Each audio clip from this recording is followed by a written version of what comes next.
guys, and welcome back to my channel. And today's video is gonna be one where I talk about perfumes that I have smelled. I have probably bought decants of these, or I have smelled them in a store, and these are all pretty popular perfumes that you might have probably heard about or seen. They're not like underrated perfumes or anything. I don't think any of them are, and I'm gonna tell you why I love them or I don't love them. But majorly I'm gonna tell you that all of these smell pretty damn amazing, but there is something about them that I don't end up like. I know for a fact that none of these I see myself buying full bottles of, and I'm gonna tell you why I don't think they're full bottle worthy, at least not for me personally. And just to summarize, either there are ones that are great smelling but not long lasting.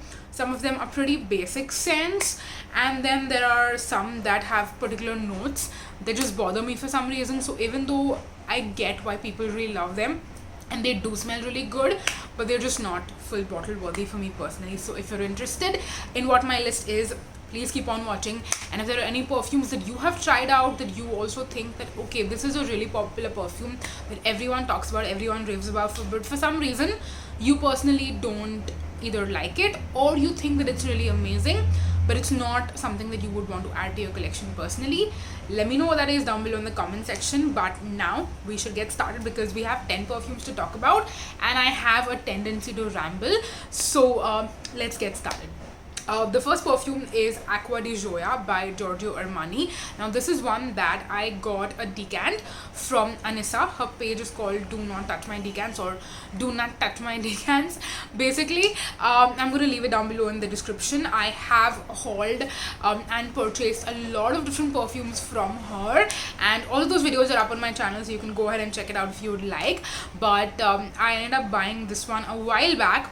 I used it up. I in fact received compliments also from like my colleagues when I was wearing the scent, because they were like, okay, this is very different from the typical scents that you wear, because that one is a more sort of like fresh smelling, like you basically smell clean and fresh when you wear a scent like this, which I do really like. Obviously, who doesn't like to smell clean and fresh? But I like to smell more than just clean and fresh. I like to smell sweet or feminine or girly, stuff like that. I just don't like the only clean and fresh smelling scents. That is one reason. The other reason is that this is also not super long lasting. So even if I want like one perfume in my collection that smells clean and fresh, I want something that's probably a little bit more long lasting than Acqua di Gioia.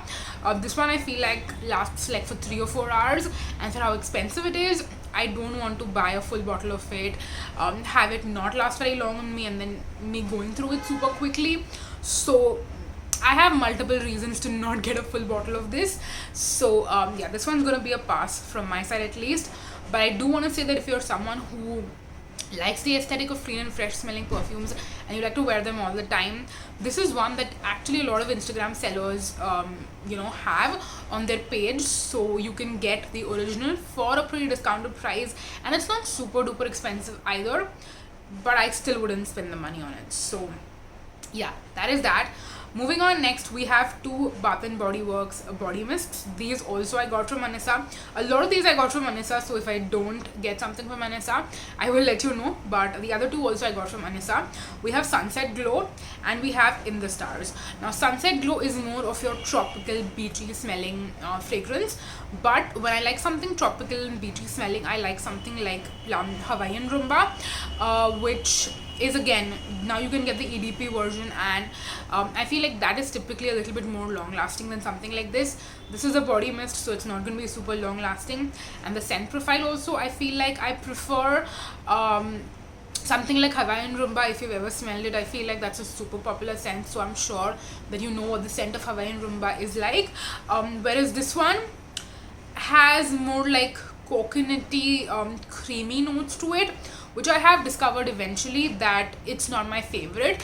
The image of like a coconutty, creamy perfume, it sounds very appealing, but when I smell scents like those, I don't typically tend to like them as much. So that's why I'm going to kind of skip on Sunset Glow.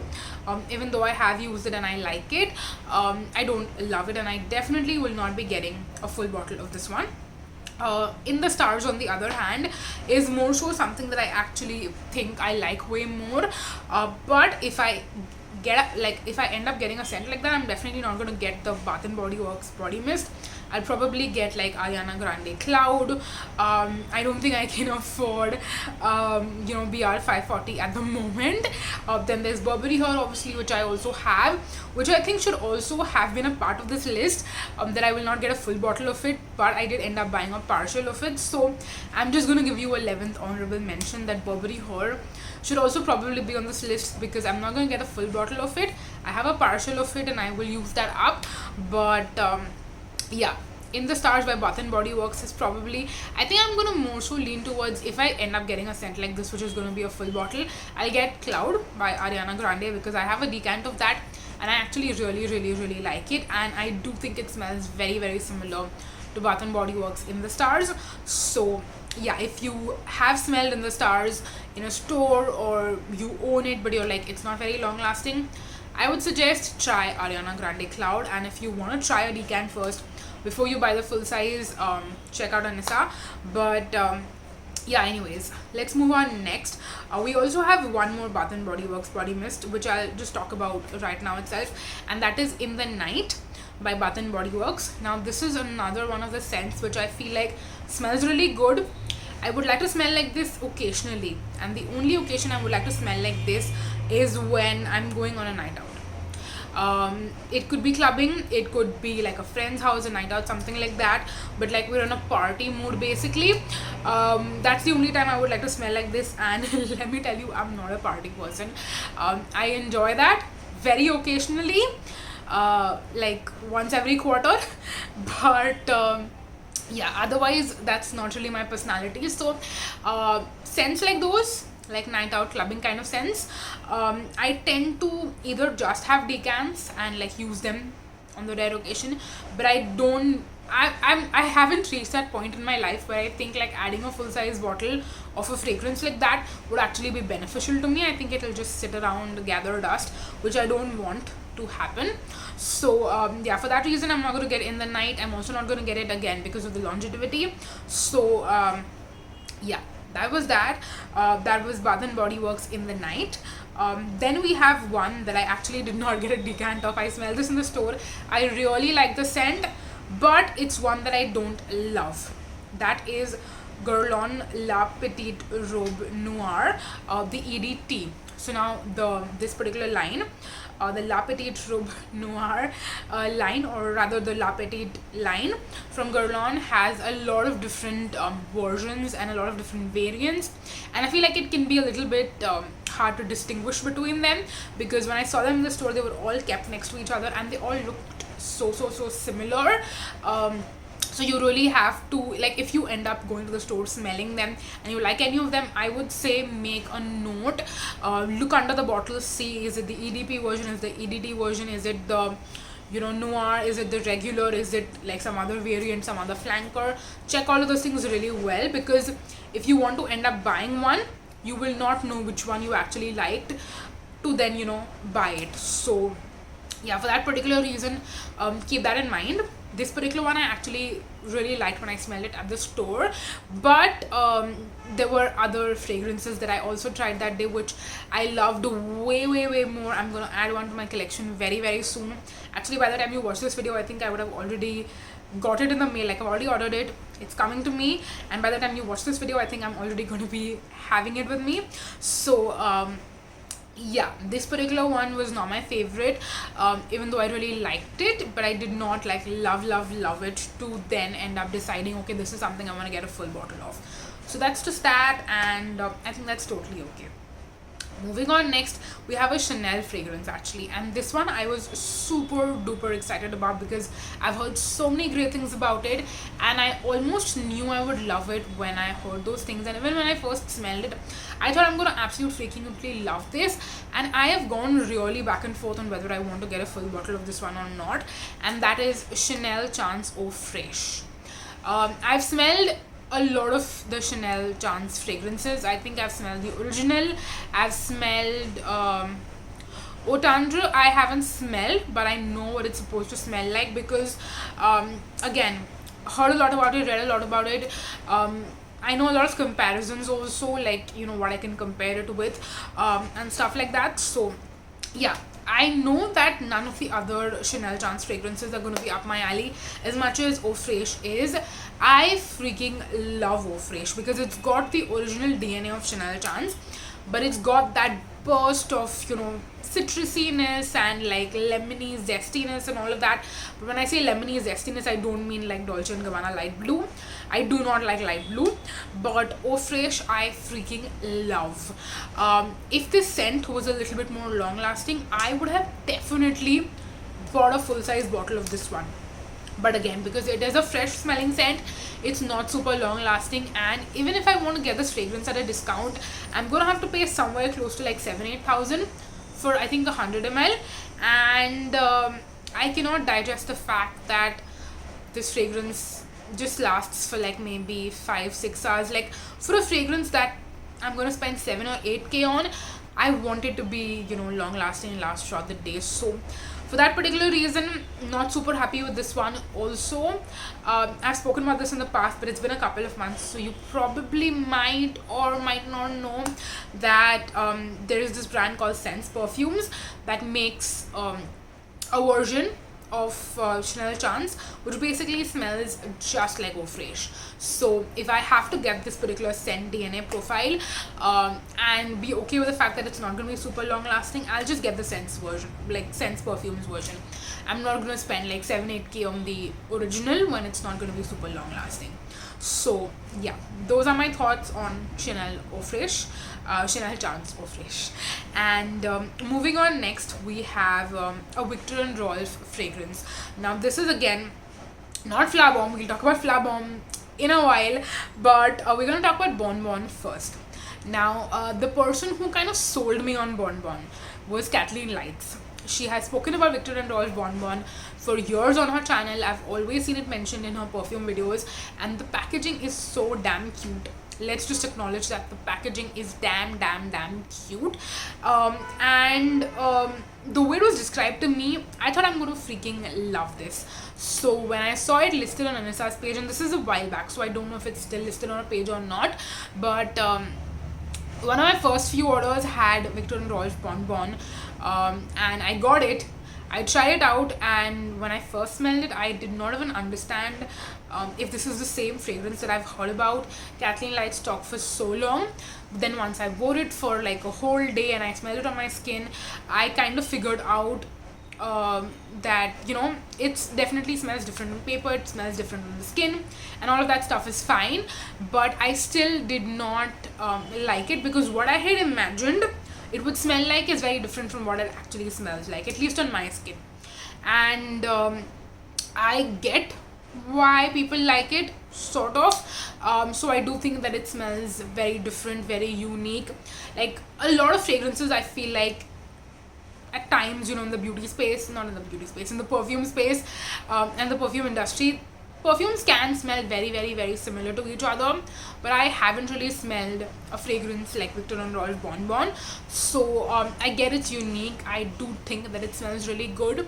It's just not up my alley, and that's pretty much why I don't see myself getting a full-size bottle of this particular fragrance. So yeah, that's that.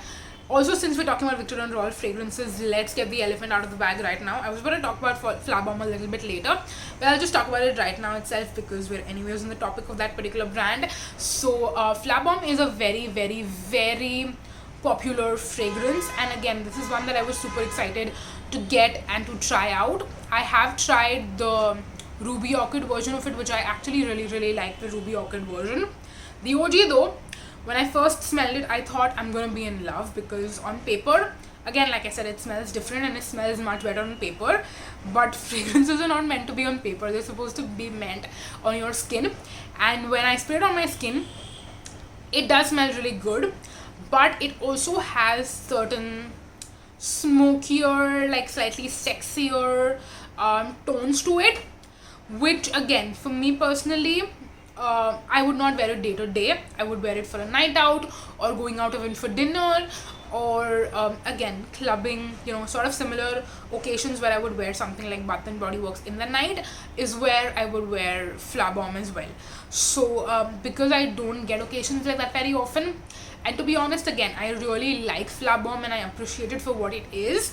Like, I'm actually surprised that other brands haven't copied that same scent DNA, or maybe they have and there are other fragrances out there, I just haven't smelled it, so that's also a possibility. But yeah, for me personally, I think Flowerbomb, the OG, is something that I don't see myself getting a full bottle of.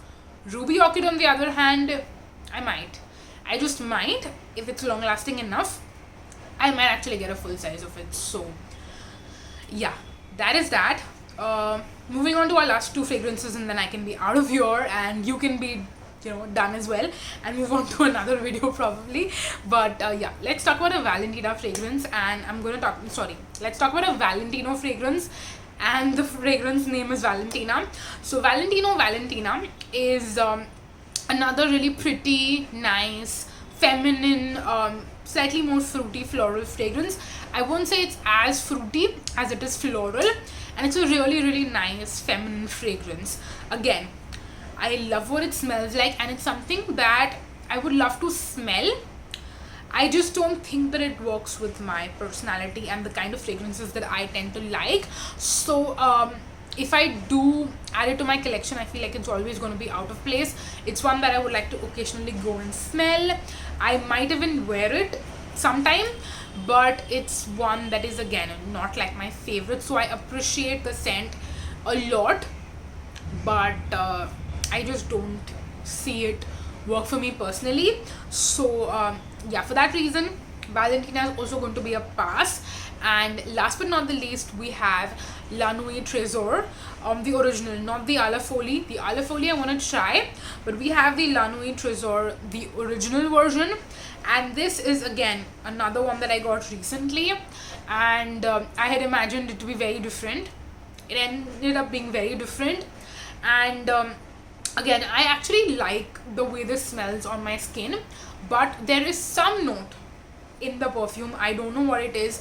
I don't know which particular note is kind of bothering me, and that is the reason why I don't absolutely love it. Like, I'm not head over heels in love with the scent, and that's why I feel like, I mean, there are so many fragrances out there. There is only so much that I can own. There is only so much I can wear, and whatever I do end up keeping, whatever I do end up wearing, I want to be head over heels in love with every single perfume, and only then I'm going to add it to my collection, like, permanently. So yeah, that's the reason we're going to skip on this one too. And yeah, those are all the fragrances that I wanted to talk to you about in this video. These are all perfumes that I do smell, that I do think either smell absolutely amazing, they smell unique, and I can appreciate them for what they are. I just don't think that either of these are meant for me personally, for me to add in my collection. So yeah, that's it for this video. I hope that you guys really enjoyed, and let me know if you want me to do more versions of these. Like, if you enjoyed the topic of this video and you would like me to continue the series, because I think that my list can just go on and on and on. So yeah, if you liked the video and you would like me to do more videos like these, then definitely let me know down below in the comment section. But yeah, that's gonna be it for this video. Thank you so much for watching, you guys. Until next time, bye bye.